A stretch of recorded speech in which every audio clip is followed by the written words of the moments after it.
नमस्कार दोस्तों, स्वागत है आपका संपूर्ण अध्ययन में। आज मैं आपके सामने क्रिया का सेकंड पार्ट लेके आया हूँ, जिसमें हम पढ़ेंगे क्रिया के कुछ अन्य प्रकारों के बारे में। इसके पहले वाली वीडियो में हम क्रिया के बारे में जान चुके हैं कि क्रिया कैसी होती है, क्रिया क्या होती है, क्रिया के प्रकार क्या होते हैं। ठीक है मित्रों, तो आज हम जानेंगे क्रिया के कुछ अन्य प्रकार के बारे में। तो देखिए, क्रिया के कुछ अन्य प्रकार होते हैं। सहायक क्रिया।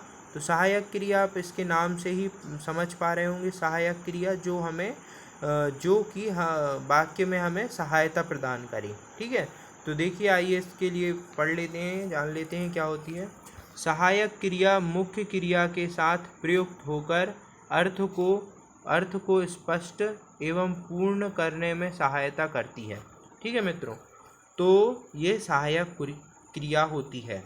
जैसे वह विद्यालय जाता है, तो यहाँ क्रिया जाने की है और सहायक क्रिया क्या हो गई, है, जाता है। तो ये है क्या है, इस वाक्य को पूर्ण कर रहा है। इसी प्रकार से वे नाच रहे हैं।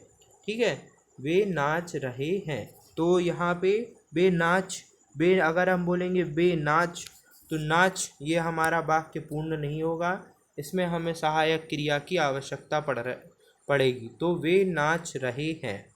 ठीक है मित्रों, तो आशा कर रहा हूँ मैं कि आपको समझ में आ रहा होगा।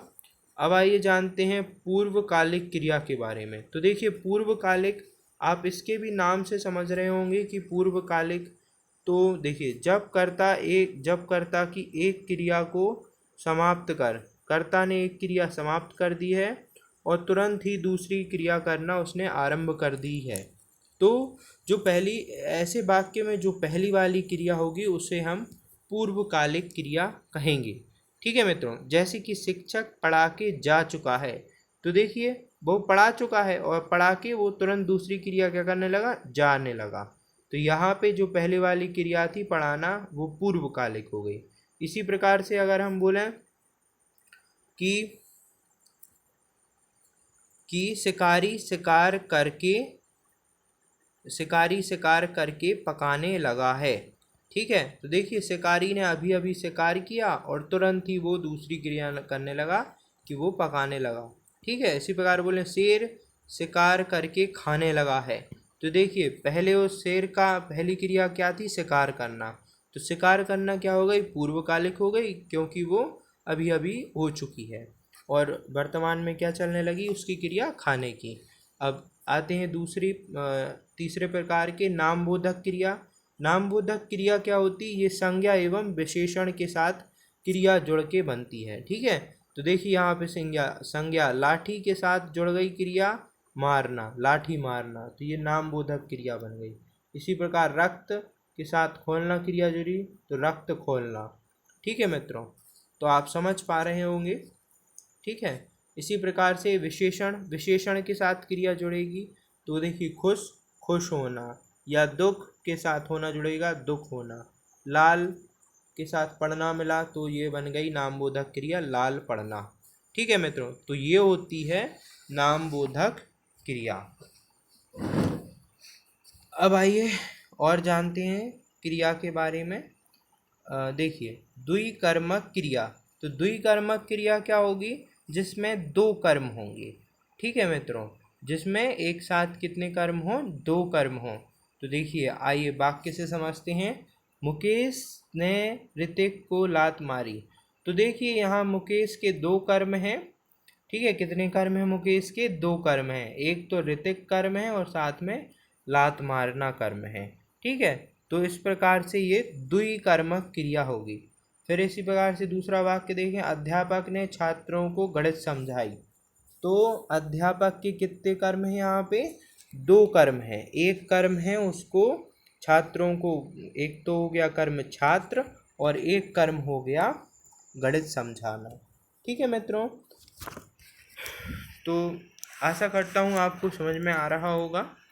अब आइए देखते हैं संयुक्त क्रिया। संयुक्त क्रिया क्या होती, जब कोई क्रिया दो क्रियाओं के संयोग से निर्मित होती है। क्या होती है, जब कोई क्रिया दो क्रियाओं के संयोग से निर्मित होती है, तब उसे संयुक्त क्रिया कहते हैं। ठीक है मित्रों, तो किसे कहेंगे हम संयुक्त क्रिया, जबकि वहाँ पे दो क्रिया हों। मैं पढ़ने लगा, तो यहाँ पे पढ़ने लगा क्या, ये दो क्रिया हैं, दो क्रियाओं का संयोग है, उसे पढ़ने दो। ठीक है, वह पेड़ से कूद गया, तो यहाँ कूद गया क्या है, दो क्रिया एक साथ है। वह खेलता कूदता रहता है, तो यहाँ पे भी कितनी क्रिया एक साथ है, दो क्रिया एक साथ है। ठीक है मित्रों, अब देखिए अगला क्या है, क्रियार्थक संज्ञा। तो क्रियार्थक संज्ञा क्या होती है, जब कोई क्रिया संज्ञा की भांति व्यवहार करे। ठीक है, कोई हमारी क्रिया है और वो किस तरह व्यवहार कर रही है, संज्ञा की तरह व्यवहार कर रही है। जैसे यहाँ पे अच्छा, ये हंसना लिखा है, हंसना स्वास्थ्य के लिए अच्छा होता है। ठीक है, तो हंसना एक क्रिया है, लेकिन हंसना एक संज्ञा के रूप में यहाँ पे इस्तेमाल हो रही है, तो इसलिए ये कौन सी क्रिया बन गई, ये क्रियार्थक संज्ञा बन गई, इसलिए इसको क्या बोलेंगे, क्रियार्थक संज्ञा। ठीक है, आपको मैं और वाक्य सुनाऊं, देश के लिए मरना कीर्तिदायक है। ठीक है, तो यहाँ पे मरना कैसा कैसा कैसा हो गया, ये संज्ञा के रूप में उपयोग हो रहा है। ठीक है मित्रों, तो आशा करता हूँ कि आपको समझ में आ रहा होगा। जैसे हम बोले हमें रोज़ नहाना चाहिए, तो यहाँ हमें रोज़ नहाना चाहिए, नहाना हम यहाँ किस प्रकार से यूज़ कर रहे हैं, एक संज्ञा के रूप में उपयोग कर रहे हैं। ठीक है मित्रों, तो आशा करता हूँ कि आपको समझ में आ रहा होगा। आइए इसके आगे हम जानते हैं क्रिया से संबंधित वाच्य और काल के बारे में। ठीक है, तो आज हम जानते हैं वाच्य के बारे में, इसकी नेक्स्ट वीडियो में मैं आपको काल के बारे में बताऊंगा। तो वाच्य मतलब होता है, इसको हम वॉइस कहते हैं।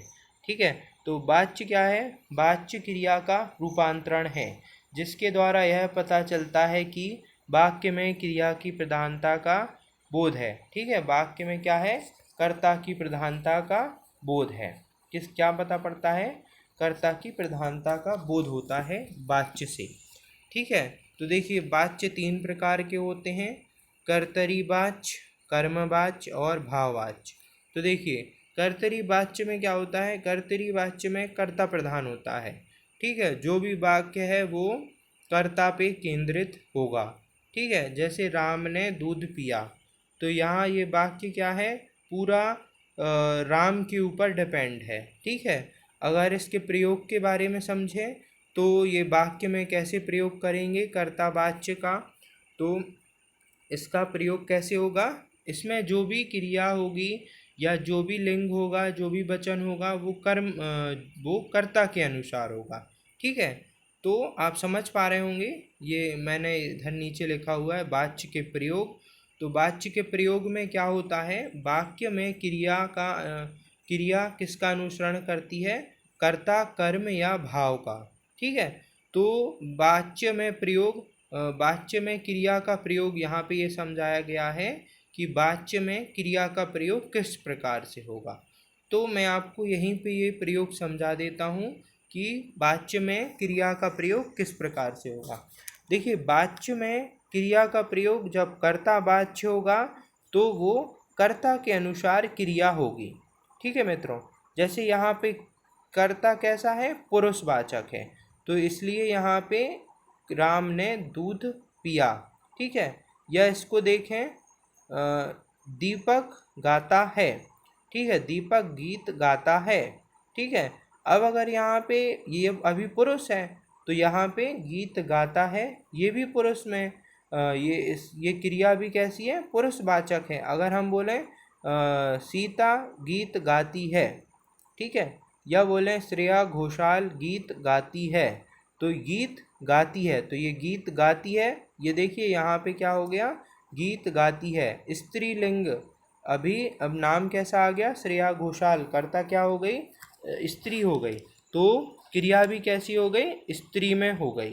ठीक है, अब जैसे कि बोले वह घर जाता है, तो वह अभी वो अकेला है, एक वचन में है। ठीक है, तो ये भी क्या है, जाता है। वह घर गया, तो वह घर गया, तो ये क्रिया क्या हुई, जाने की हुई।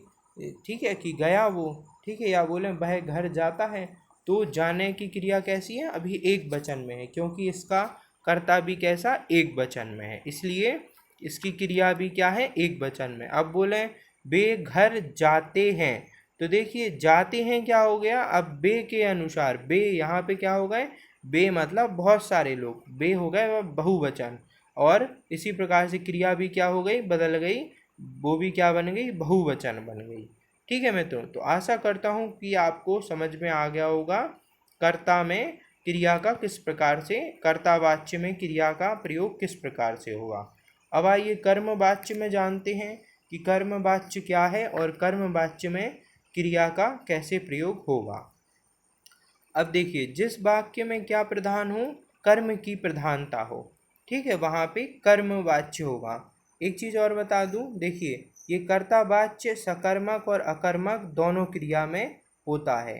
ठीक है, कर्ता वाच्य कैसा होता है, सकर्मक क्रिया भी होती है उसमें और अकर्मक क्रिया भी होती है। इसी प्रकार से कर्म वाच्य कैसा होता है, सिर्फ सकर्मक क्रिया होती है कर्म वाच्य में। ठीक है मित्रों, तो कर्म वाच्य में सिर्फ सकर्मक क्रिया होगी। तो देखिए कर्म वाच्य में कर्म प्रधान होता है, जैसे लेख लिखा गया, तो इधर पे लेख लिखा गया, ठीक है, यहाँ पे क्या है, ये कर्म प्रधान है कि लेख लिखा गया। गीत गाया गया, ठीक है, खाना खाया गया। ठीक है मित्रों, तो यहाँ पे जैसा कर्म है उसी प्रकार से इसकी क्या है, क्रिया है। लेख पुल्लिंग में है तो इसकी क्रिया भी पुल्लिंग में है। गीत गाया गया, गीत पुल्लिंग में है तो गाया गाया गया भी पुल्लिंग में है। ठीक है, इसके मैं कुछ और उदाहरण बताता हूँ, जैसे कि राधा ने गीत गाया। ठीक है, तो यहाँ पे देखिए भले ही राधा, राधा क्या है, कर्म करने वाली है, लेकिन उससे गाया गया पे कोई फर्क नहीं पड़ा, क्योंकि यहाँ पे कर्म क्या है, गाने का कर्म है, और गाया कैसा है, गाया है पुरुषवाचक, तो इसलिए कर क्रिया भी कैसी है, पुरुषवाचक ही है। जैसे कि बोले कि रमा ने जैसे बोले मोहन ने किताब पढ़ी, ठीक है, मोहन ने किताब पढ़ी, तो देखिए किताब कैसी है, मोहन तो पुरुषवाचक है, लेकिन कर्म, कर्म क्या है, किताब, तो किताब कैसी है, स्त्रीलिंग में है, तो पढ़ी भी कैसे आएगा, स्त्रीलिंग में आया। ठीक है, जैसे बोले गाय ने दूध दिया, ठीक है, तो दूध कैसा है, पुरुषवाचक है, इसलिए दिया भी कैसा है, पुरुषवाचक में आया। ठीक है मित्रों, अब देखिए भाव वाच्य समझ लेते हैं। ठीक है, और अब मैं इसमें आपको भाव वाच्य भी बताऊंगा और क्रिया का प्रयोग भी बताऊंगा। ठीक है, तो आप क्रिया के प्रयोग से भी आप कर्मवाच्य और कृतवाच्य और भाववाच्य समझ सकते हैं। अब भाववाच्य क्या होता है, देखिए भाववाच्य में भाव प्रधानता होती है, क्या होती है, भाव की प्रधानता होती है। और आप भाववाच्य का प्रयोग कैसे समझेंगे, देखिए भाववाच्य के प्रयोग में कभी भी जो कर्ता होता है उसका ना ही तो कर्ता और ना ही कर्म का उस भाव पे, उस क्रिया पे कुछ असर नहीं पड़ता, ना ही कर्म का असर पड़ेगा और ना ही भाव, ना ही समझ लीजिए, ना ही कर्ता का असर पड़ेगा और ना ही कर्म का असर पड़ेगा, किस पे, क्रिया पे। जैसे उससे खाया नहीं जाता, ठीक है, तो उससे खाया नहीं जाता, अब बोले राम से खाया नहीं जाता, या बोले जगदीश से खाया नहीं जाता, या बोले सलमान से खाया नहीं जाता, या बोले ऐश्वर्या से खाया नहीं जाता। और दूसरा वाक्य कि नुपुर से खाया नहीं जाता, तो खाया नहीं जाता, इस देखिए खाया नहीं जाता किसी भी स्थिति में बदला नहीं, जब मैंने यहाँ पे पुरुषवाचक कर दिया तो भी वही रहेगी, और जब स्त्री कर देंगे तब भी वही रहेगी, चाहे स्त्रीलिंग हो या पुल्लिंग हो। खाया नहीं जाता, जाता देखिए यहाँ पे कर क्रिया क्या है, जाता, तो जाता पे कोई फर्क नहीं पड़ रहा। विनोद से रोया नहीं जाता, ठीक है, विनीता से रोया नहीं जाता, तो क्या हो रहा है यहाँ पे, जाता पे कुछ भी असर नहीं पड़ रहा है। ठीक है मित्रों, तो आशा करता हूँ कि आपको वाच्य और वाच्य के प्रयोग दोनों ही समझ में आए होंगे। अगर आपको समझ में नहीं आया है तो आप मुझे बता दीजिए, इस वीडियो के कमेंट बॉक्स में लिख दीजिए कि सर मुझे नहीं समझ में आया है। मैं जब इसकी नेक्स्ट वीडियो लाऊंगा तो आपको उसमें पुनः फिर से समझा दूंगा। ठीक है मित्रों, तो मिलते हैं अगले वीडियो में। इसकी नेक्स्ट वीडियो में हम काल के बारे में जानेंगे और इस प्रकार से हमारा क्रिया का टॉपिक ख़त्म हो जाएगा। ठीक है मित्रों, धन्यवाद मित्रों। तो प्लीज़ वीडियो को लाइक, शेयर और सब्सक्राइब करना ना भूलें। वीडियो को पूरा देखें। धन्यवाद।